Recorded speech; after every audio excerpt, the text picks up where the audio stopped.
Almost everything you think you know about Jesus, whether you're a believer or a skeptic, probably comes from theology, not history, right? So what happens when historians treat Jesus the way they treat Julius Caesar or Alexander the Great? They look for evidence, and it turns out two tiny details that most people skip right over. A sign nailed to a cross and a dip in a river tell us almost everything we need to know. Let's look at those two details and the methods historians use to verify them. First, the tools. Historians don't accept or reject ancient sources wholesale. They test individual claims. Two criteria matter most: multiple attestation. If two or more independent sources report the same detail, it's more likely historical. Think of it as separate witnesses who didn't coordinate their stories.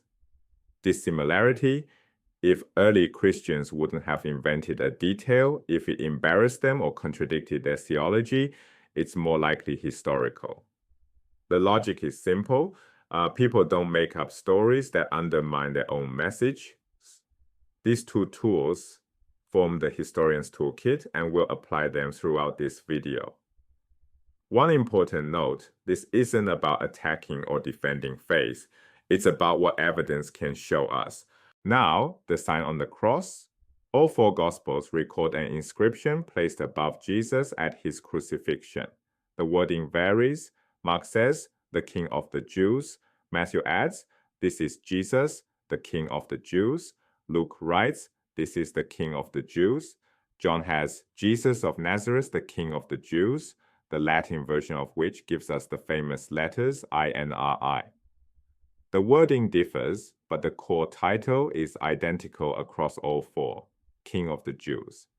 Mark and John are independent sources. They didn't copy from each other. That's multiple attestation. Now here's the key. Early Christians never called Jesus King of the Jews. They called him Lord, Messiah, Son of God. King of the Jews appears only on the lips of Roman soldiers and mockers. Christians wouldn't invent a title they didn't use and found politically dangerous. That's dissimilarity. This detail is almost certainly historical. Now, the baptism. Every gospel that mentions Jesus' baptism by John the Baptist immediately tries to explain it away. Mark has the heavens tear open, and a divine voice declared Jesus as God's Son right after the baptism, as if to reassert his superiority.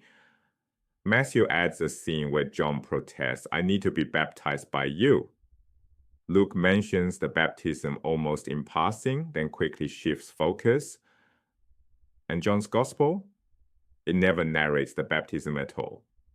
It only has John the Baptist testify about Jesus from a distance. Notice the pattern. Each successive gospel is more uncomfortable with this event. That discomfort is the evidence. This is the criterion of embarrassment, a specific form of dissimilarity. If early Christians believed Jesus was the Messiah, they would never invent a story showing him subordinate to another preacher. The baptism happened. Now connect the dots. John the Baptist was an apocalyptic preacher. Apocalyptic means expecting an imminent, dramatic divine intervention that would transform the world. Jesus began his public life by joining this apocalyptic preacher. He ended his public life executed by Rome under a messianic charge, King of the Jews.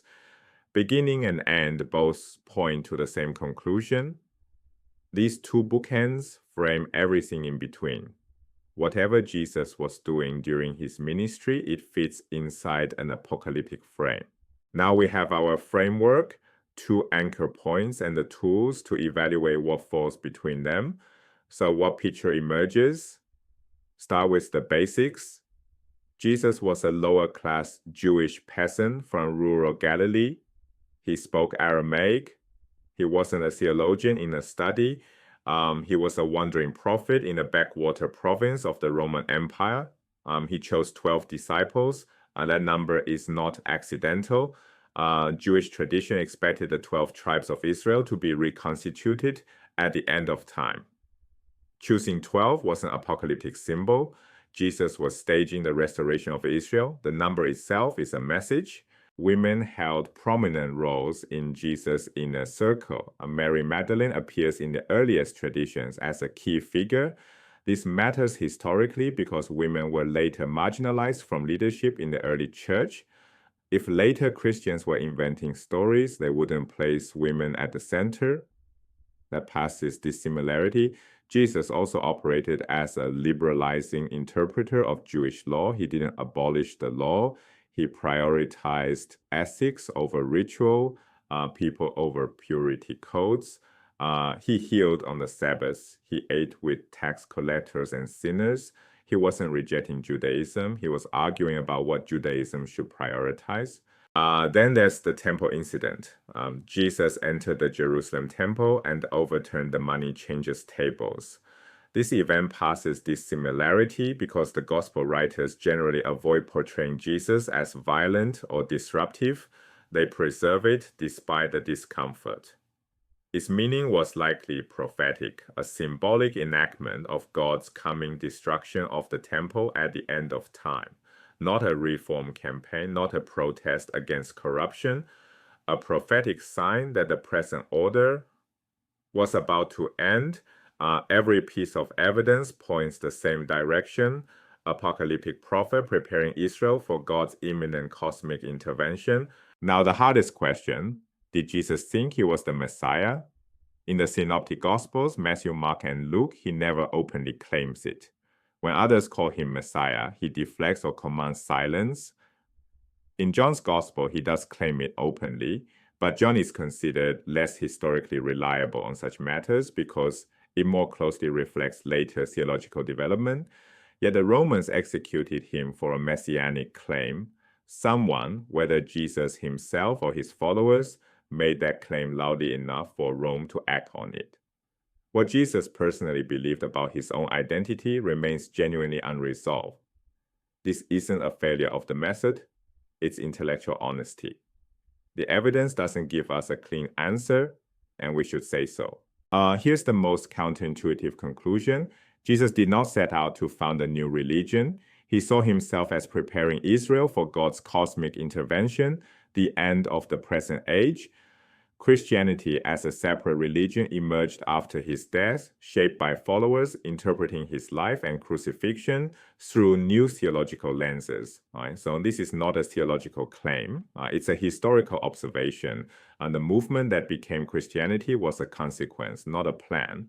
Let's step back and see what we've built.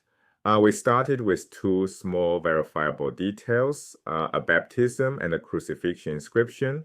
We applied a rigorous criteria, multiple attestation, and dissimilarity to test each claim. We built outward from those anchor points, filling in a portrait of a Jewish apocalyptic prophet. This is how historical reconstruction works. Not by accepting or rejecting everything wholesale, but by testing individual claims against the evidence. Whether you're a Christian, an atheist, or simply curious, understanding the historical Jesus separates what can be known from what is believed. It reveals that the origins of one of the world's largest religions are more complex, more human, and more interesting than any simple narrative suggests. The historical Jesus didn't set out to change the world's religions. He set out to change his own. What happened next? That's a different story.